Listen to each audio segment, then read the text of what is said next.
ایک اور ایک یہ کویشچن کیا کہ میرے والد صاحب اپنا کام بھی کرتے ہیں اور اچھا خاصا بینک بیلنس بھی ہے، پھر بھی اپنے جو بالغ بیٹے ہیں ان سے کہتے ہیں کہ اپنی کمائی سے مجھے کچھ دو،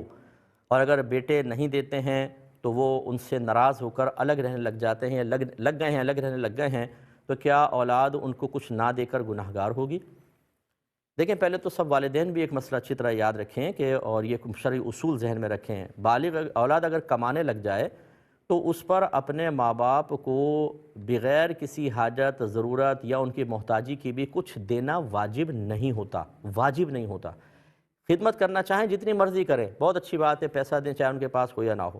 واجب اس وقت ہوتا ہے کہ جب ماں باپ کے پاس رہائش نہ ہو، کھانا پینا نہ ہو، لباس نہ ہو، جس کو نان نفقہ کہا جاتا ہے۔ تو پھر یاد رکھیں، تمام اولاد پر بشمول لڑکا ہو یا لڑکی، سب پر ماں باپ کی کفالت کرنا واجب ہو جاتا ہے، یعنی کنٹریبیوشن کریں، تھوڑا تھوڑا پیسہ ملائیں، ماں باپ کو رہائش دیں، چاہے وہ کرائے کا مکان، اور ان کو کھانا پینا دیں، لباس دیں۔ لیکن اگر ماں باپ کے پاس پہلے ہی کھانا پینا، رہائش، لباس موجود ہے تو اب اولاد پر کچھ دینا واجب نہیں ہے، اب صرف افضل ہے کہ اگر وہ اپنی کمائی میں سے اپنے والدین کو کچھ دینا چاہیں، سعادت کی بات ہے، لیکن نہ دیں تو بالکل گناہ گار نہیں ہوں گے۔ یہ تو ایک حالت ہو گئی۔ اب دوسرا، ماں باپ محتاج نہیں ہے لیکن ڈیمانڈ کر رہے ہیں، تو بچوں کو چاہیے اس ڈیمانڈ پر تھوڑا بہت دے دیں، کہ نہیں دیں گے تو دل آزاری ہوگی اور یہ بھی مناسب نہیں ہے۔ لیکن اگر وہ تنخواہ کا ایک بہت بڑا حصہ طلب کر رہے ہوں اور بچے بھی یہ سمجھتے ہوں کہ یہ تنخواہ لینے کے بعد اسے مس یوز کریں گے یا جمع ہی کر کے رکھیں گے اور ان کے اپنے اخراجات بہت زیادہ ہیں، تو ایسی صورت میں ماں باپ کی ڈیمانڈ کے مطابق جتنا وہ مانگ رہے ہیں وہ دینا واجب نہیں ہے، تھوڑی بہت خدمت کر دیں تاکہ دل آزاری بھی نہ ہو تو ٹھیک۔ اب اس کے باوجود اگر بچے شرعی طریقے پہ چل رہے ہیں اور ماں باپ ناراض ہوتے ہیں تو یاد رکھیں، اس ناراضگی کا نقصان بچوں کو نہیں ہوگا، خود والدین کو ہوگا۔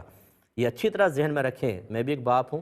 میں آپ کو اچھی طرح سمجھا رہا ہوں ایک بات، ماں باپ کا اپنی اولاد سے غیر شرعی طور پر ناراض ہونا یہ اولاد کو نقصان نہیں دیتا، میدان محشر میں آپ کو حساب و کتاب دینا ہوگا،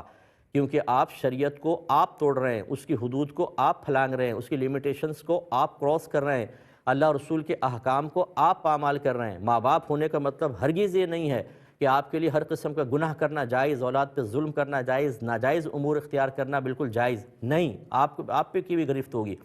لیکن اولاد کو یہ حق حاصل نہیں ہے کہ وہ گرفت کرے۔ میں بچوں کو کوئی جرأت مند نہیں کر رہا ہوں، اولاد کو سر جھکا کے رکھنا چاہیے، ماں باپ ناجائز کر رہے ہیں، تعاون بھی نہ کریں، زبان بند کر لیں۔ بدتمیزی کرنا، سخت لہجے میں گفتگو کرنا، انہیں ان کی غلطیوں کا احساس دلانا مناسب نہیں۔ ہاں، کوئی خوشگوار موڈ ہے تو ہاتھ جوڑ کر پیار محبت سے پاؤں پکڑ کر عرض کر دیں کہ یہ بات شریعت کے خلاف ہے، میں نہیں چاہتا ہوں کہ میدان محشر میں اس بات کی وجہ سے آپ کی آخرت میں گرفت ہو، اس میں تصحیح کر لیں، پیار محبت سے عرض کر سکتے ہیں، سختی نہیں کر سکتے ہیں۔ تو امید ہے کہ انشاءاللہ اگر آپ ہماری اس بات کو مزید 2-3 دفعہ سن لیں، یوٹیوب پہ ہمارا یہ پروگرام ڈلتا ہے، اور ذہن میں رکھیں تو ماں باپ بھی بیجا کرنے سے محفوظ رہیں گے، ورنہ میں نے دیکھا ہے بعض اوقات اولاد سے ہی ہوتی ہے، ماں باپ مسلسل زیادتیاں کر کے سمجھ رہے ہوتے ہیں کہ چونکہ ہم ماں باپ ہیں ہمارے لیے سب کچھ جائز ہے۔ ایسا نہیں ہوتا، اللہ تعالیٰ آپ کو بھی مکلف بنایا ہے شرعی احکام کا، اولاد کو بھی بنایا ہے۔ اگر اولاد آپ کی نافرمانی کرتی ہے غیر شرعی طور پہ تو وہ قابل گرفت، اور اگر آپ کریں تو قابل گرفت نہیں ہوں گے، کیوں؟ اس کا جواب آپ کو خود تلاش کرنا ہوگا۔ ایک کالر ہمارے ساتھ